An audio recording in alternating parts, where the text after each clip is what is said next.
Bonjour à tous, j'espère que vous allez bien. Aujourd'hui, nous nous retrouvons pour parler donc d'un produit, le Advanced Paris PlayStream A7. On va parler donc des trois produits qui composent la gamme. On va faire une présentation complète de celui-ci et après nous allons voir les différences entre le A1, le A5 et le A7. C'est parti. Donc tout d'abord, qu'est-ce qu'est la gamme PlayStream chez Advance Paris? Vous connaissez la gamme qu'on a présentée un petit peu plus tôt sur la chaîne tout en un, où vous allez avoir donc un lecteur CD en plus du lecteur réseau. Là, c'est simple, sur cette gamme-là, il n'y aura pas de lecteur CD. On n'aura également pas la partie préamplification à tube qu'on peut trouver chez le 150 et le 250. Donc les trois produits sont en classe AB. Les trois produits vont intégrer les entrées phono, numériques et analogiques. Et les trois vont avoir un lecteur réseau, bien sûr, d'intégrer à l'intérieur. Bien sûr, les trois produits sont fournis avec une télécommande. Ils sont pilotables via la même application, donc toujours la même, l'application PlayStream propriétaire à Advance Paris. L'application, je ne vais pas vous en reparler parce que j'en avais déjà parlé dans une précédente vidéo qu'on va vous mettre en description, donc sur la série MyConnect 60. Et donc après, voilà, ça reprend la même chose, hein, c'est le même type de fonctionnement.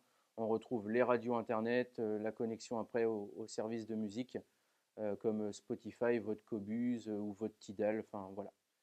Revenons-en maintenant à notre produit, le A7. Donc c'est le plus haut de gamme des trois produits. Il va proposer donc deux fois 115 watts sous du 8 ohms et il va proposer également l'option Height Bias qu'on va voir juste après quand on va tourner le produit. Je vais vous montrer comment et où on l'active. Le procédé est simple, ça vous permet de passer les premiers watts en classe A. J'en avais parlé également pour la série MyConnect lors de la vidéo précédente.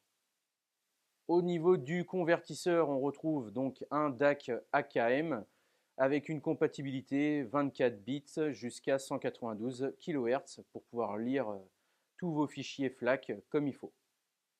Maintenant, on passe sur la petite présentation du produit, donc façade avant, et on va voir après la face arrière. On va allumer le petit produit ensemble. Voilà, donc on retrouve les petits vumètres à l'avant, avec après toutes les sources ici également. Et on va avoir un petit écran en façade qui va vous permettre de sélectionner toutes vos sources. Il n'y aura pas de pochette d'album, d'informations comme ça. Vous avez vraiment juste les petites informations au niveau des réglages et autres. Donc après, bien sûr, vous pouvez vous aider de la télécommande. Et vous voyez, après on retrouve, alors je ne sais pas si vous allez bien voir tout ça, hein. Hop, on va appuyer longtemps. Mais après, comme vous pouvez le voir, on retrouve toutes les sources. Vous avez juste à appuyer sur le bouton, sélectionner votre source. Donc là, on va se mettre par exemple streaming, on appuie dessus et puis voilà. Le bouton volume juste ici. Deux sorties casque à l'avant et c'est à peu près tout pour l'avant. Moi personnellement, je ne suis pas très fan de la finition au niveau des vumètres, même de la façade en général, mais c'est vraiment une question de goût, donc c'est purement subjectif. Nous voici maintenant donc à l'arrière du produit où on va retrouver le branchement secteur juste ici, le bouton on-off. On va retrouver également le bornier d'enceinte ici, donc là pour l'enceinte droite et l'enceinte gauche juste ici, avec l'option ici où vous pouvez rajouter une deuxième paire d'enceintes en stéréo si vous souhaitez alimenter une deuxième zone par exemple. On va avoir le petit port pour fixer l'antenne Wi-Fi juste ici. On va avoir le HDMI ARC si vous voulez le retour son avec votre télévision. Donc je note, attention à noter, hein, il faudra bien que votre télévision ait un port HDMI ARC, donc ARC. C'est bien écrit à l'arrière de votre téléviseur à chaque fois. On va retrouver le petit réglage ici dont on parlait tout à l'heure, le Height Bias, pardon, je vais y arriver. Donc vous pouvez l'activer ou le désactiver. On a du trigger ici qui va vous permettre d'allumer simultanément plusieurs appareils en même temps quand vous faites la connexion. On a le petit module Bluetooth qu'on peut venir donc, directement mettre ici. Donc il est en option, donc ça s'achète à part. On a le port réseau Ethernet ici. On va avoir une entrée USB ici, une entrée USB pour les mises à jour. On va avoir le DAB FM juste ici. Donc oui, vous pouvez utiliser les deux. Donc soit les radios Internet, donc où vous allez pouvoir capter vraiment énormément de radios, parce que justement c'est le but, on est sur Internet, ou bien vous avez donc vraiment l'AFM ici, ou le DAB, donc c'est la radio numérique, si vous pouvez la connecter où vous êtes chez vous. Et donc après, on va avoir, comme vous pouvez le voir, deux sorties sub ici. Donc vous pouvez rajouter jusqu'à deux caissons de basse. Et puis on va avoir toutes les entrées RCA. Donc là, il y a vraiment l'embarras du choix, hein. Il y a vraiment de quoi faire. Et sorties préamplifiées et REC également. Donc il y a vraiment pas mal de choix à ce niveau-là. Au niveau des entrées numériques, un coaxial, on retrouve également trois optiques. Si vous voulez connecter un PC, une télévision, voilà, ça peut servir à pas mal de choses. Et l'entrée phono, juste ici, avec la petite masse qu'on va venir fixer là. Voilà pour la petite présentation du produit. Son tarif, on est sur 1490 €, donc ce qui lui donne un excellent rapport qualité-prix et il est très bien positionné par rapport aux autres marques.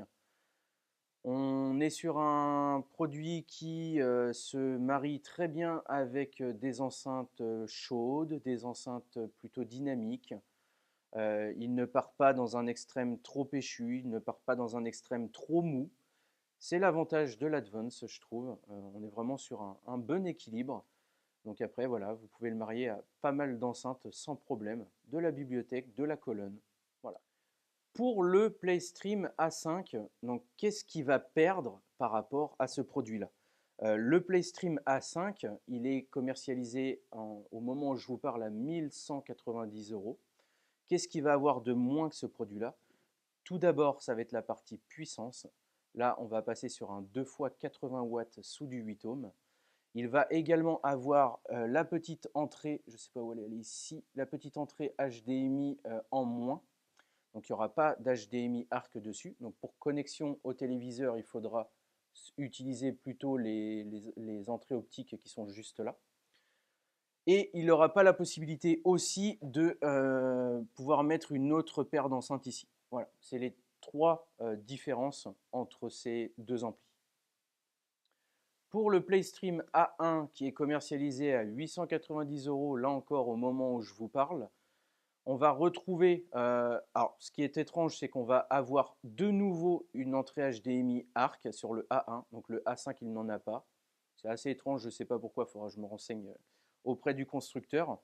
On va être sur un 2 x 52 watts pour être précis, sous une impédance de 6 ohms. On va perdre la partie height bias qui est juste ici, que vont avoir les deux produits au-dessus. Et forcément, au niveau des connectiques, il va être moins fourni que les deux autres. Donc, il va y avoir un petit peu moins d'entrée analogique ici. Et il va y en avoir moins aussi au niveau du numérique. Bien sûr, comme le modèle A5, il y aura juste possibilité de brancher une paire d'enceintes ici. Voilà, il n'y a que le modèle A7 qui vous permet de mettre deux enceintes, deux paires d'enceintes. Voilà pour les petites différences entre les produits. Petit aparté également, l'alimentation aussi. L'alimentation du A1 n'est pas la même que sur le A5 et A7. Et au niveau du DAC, donc du convertisseur, on est vraiment sur quelque chose de relativement plus simple sur le A1. Donc voilà. Voilà, ce coup-là, on a fait le tour sur la présentation du A7 ici présent et des deux précédents modèles. J'espère que cette vidéo vous aura plu. N'hésitez pas à mettre un petit like, un petit commentaire, à la partager, à vous abonner à notre chaîne YouTube. Si j'ai oublié des petites choses, n'hésitez pas de les mentionner dans les commentaires. Si vous avez des idées de vidéos prochaines, pareil, n'hésitez pas. On en a plein en réserve. On vous prépare d'autres choses. Donc, n'hésitez pas à continuer à nous suivre. Et je vous dis à la fois prochaine. Allez, bye!